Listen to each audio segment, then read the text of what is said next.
Depuis 2020, Guillaume Janton est l'un des chroniqueurs les plus récurrents de Touche pas à mon poste. Ses analyses toujours bien construites et son humour lui valent de ne plus quitter la bande de Cyril Hanouna, pour le plus grand plaisir des téléspectateurs qui semblent bien l'apprécier. En parallèle, Guillaume Janton est aux commandes du Morning sans filtre tous les matins sur Virgin Radio, ce qui lui laisse peu de temps pour ses loisirs. Mais ses projets lui remplissent en revanche bien les poches comme il l'a déjà volontiers fait savoir.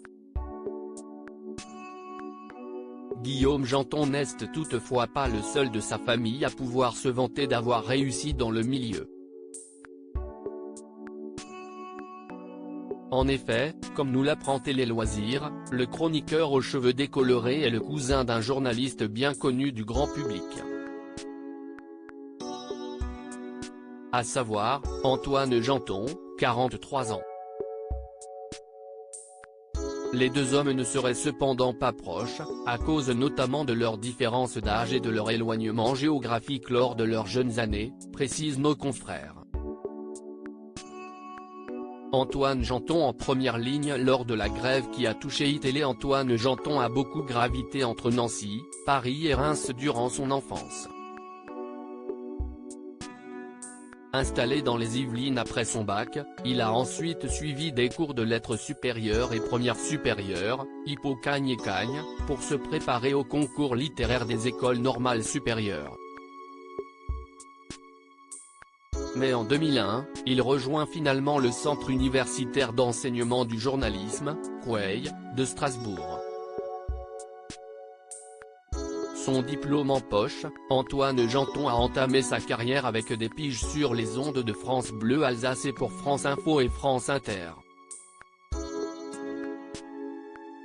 De 2007 à 2012, il a ensuite présenté des journaux en matinale puis en soirée, sur Radio France Internationale, RFI.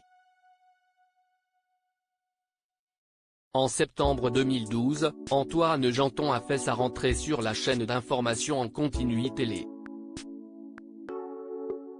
Il y a présenté les journaux télévisés du week-end, et d'autres programmes comme La Boucle de Nuit, La Grande Édition, Info Soir ou encore Intégral Week-end.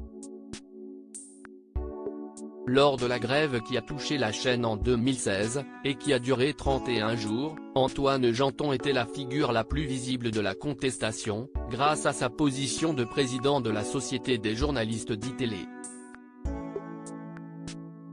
En novembre 2016, il a annoncé son départ de la chaîne. Depuis 2017, on peut retrouver Antoine Janton sur le service public, lui qui a rejoint l'émission C'est l'Hebdo sur France 5, d'abord présentée par Anne-Elisabeth Lemoine puis par Ali Badou.